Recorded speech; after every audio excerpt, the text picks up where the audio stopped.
And will Ulster and Éire ever be one? The leaders of Sinn Féin are in London today to call for a referendum for a united Ireland within the next 5 years. Party President Mary Lou McDonald says Northern Ireland being part of the UK makes no economic sense. She leads the opposition party in the Irish Parliament, while her deputy, Michelle O'Neill, is First Minister in Northern Ireland.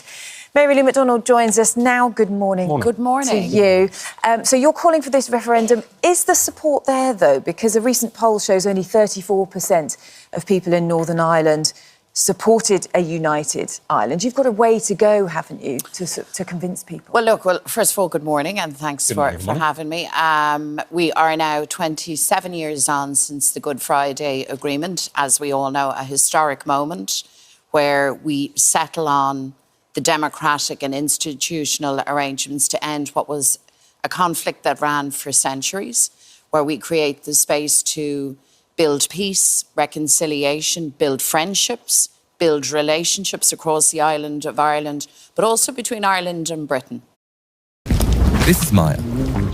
Maya needs to act fast to make the most of our British summer. Thankfully, with a snap of her Galaxy S25, Phone Hub and Help Me Write on Chromebook Plus, Maya can get everyone together in no time, leaving her to enjoy the good times. Nice work, Maya. Galaxy S25 and Chromebook Plus, better together. Sunshine and gatherings await with Bosan. Get ready for... Wow!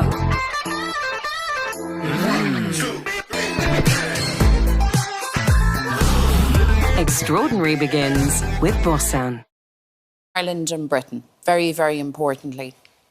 And at the heart of that agreement is a commitment to referendums to make the decision on partition. Just remember, more than a century ago, Ireland was partitioned down the barrel of a British gun.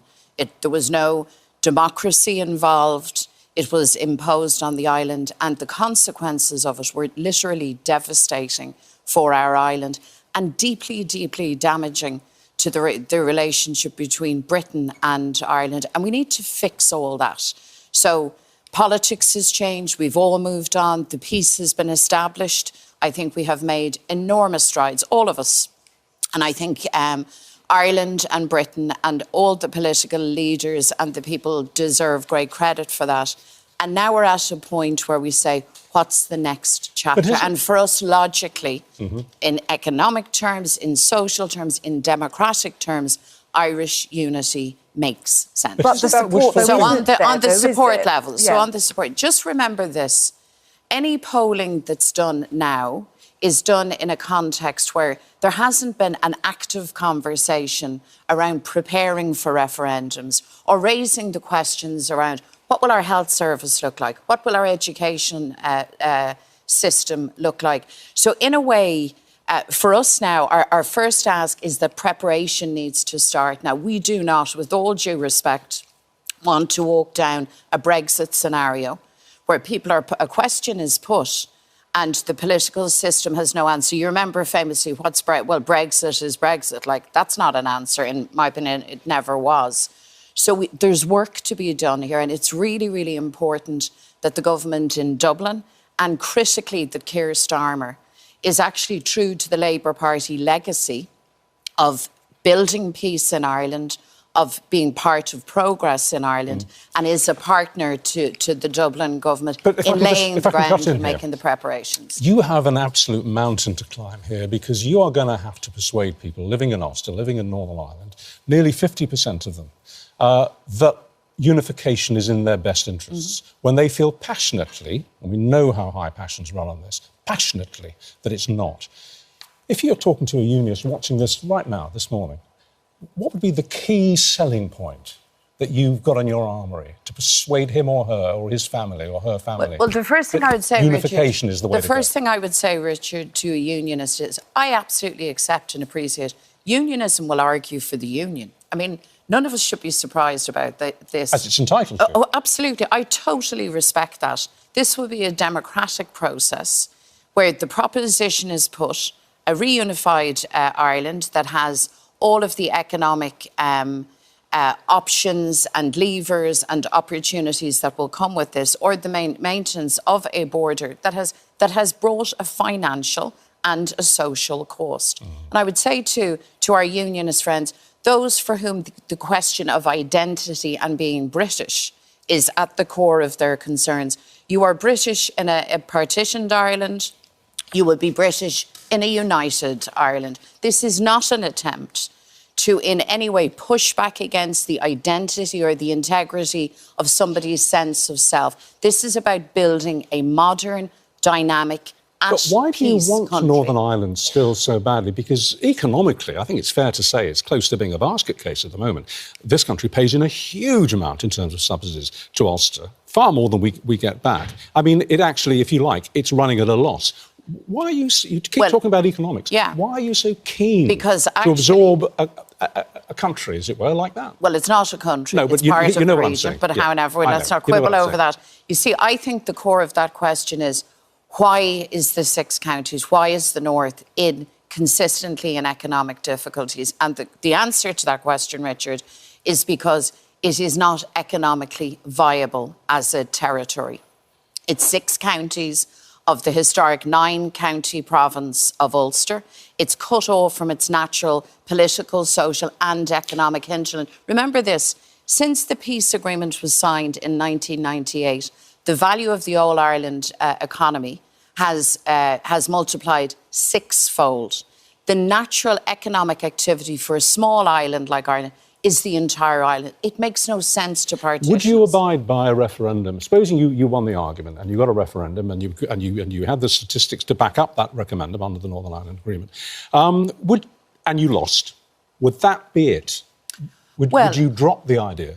No, we will never drop the idea of the freedom and unity of our country. So you'd come back for another referendum in maybe another 10 years? This is... The Irish people had to really, really struggle. As a matter of fact, we had to fight for our freedom. So how long would you accept the referendum result for, then? So what the agreement answers that question for us. The agreement envisages a question is put, and in the event, and I hope it wouldn't be the case that it has to be put again, there is a 7-year timeline on that. Right. So the logic of the agreement was to build peace, to build reconciliation, to deal with what are called the bread and butter issues of people's lives, their lived experiences, their standard of living. But the reality is partition is not sustainable. And by the way, you quoted some polling data there, but there's other data that matters. So, for example, unionism has lost its electoral majority. It's gone. It's been gone for several election cycles. My colleague, as you mentioned, Michelle O'Neill, is First Minister in a place that was designed, specifically engineered to maintain a perpetual unionist majority. But that's gone now. That's over. And I think all of us, unionist, loyalist, Republican, nationalist, all of us need to ask the question, how do we now navigate and manage this part of Irish history where change is happening? It's in live play. And I want us to be prepared. And by the way, I want everybody to be part of this conversation, including those who will say, actually, I don't want United Ireland. That has to be articulated. Well, I suppose the enormous positive here is that at least we're able to have this conversation in a completely civilised and organised way. When you mentioned at the outset the Troubles, when you look back at the Troubles, the modern Troubles in Northern Ireland, the 20th century into the 21st century Troubles, and the blood that was shed over something which now we're capable of having a civilised conversation about, what's your take on it? What's your overall take? I think it reflects that war is the failure of politics, and that to resolve any conflict, you have to have serious political intent, investment. People need to take risks. It requires political integrity. It requires honesty.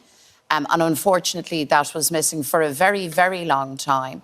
We had to live with the myth that somehow conflict erupted in the North for no good reason. The reasons were discrimination. The reason was a virtual apartheid state where Irish people living in Ireland were told that they were second class. They were denied access to housing, to employment opportunities, and that bred conflict. So the big lesson here is, first of all, let's treat each other equally. Let's respect each other's human rights and dignity. And where there is a conflict, let politicians actually have the guts and the courage to step forward. And I hope that's what we see now in Ireland and also elsewhere in the world. I'm thinking of Palestine because the same lessons that have been learned around Ireland need to be learned about the Middle East and Palestine. It needs to be sorted out, but that takes honesty, it'll take integrity, and it takes political courage. So well, let's hope that the tone and the quality of your meetings later today are precisely in that spirit. Thank Friendly, you, Richard. Warm and positive. Thank you Mary very Lou much. McDonald, thank you. Pleasure. Thank you.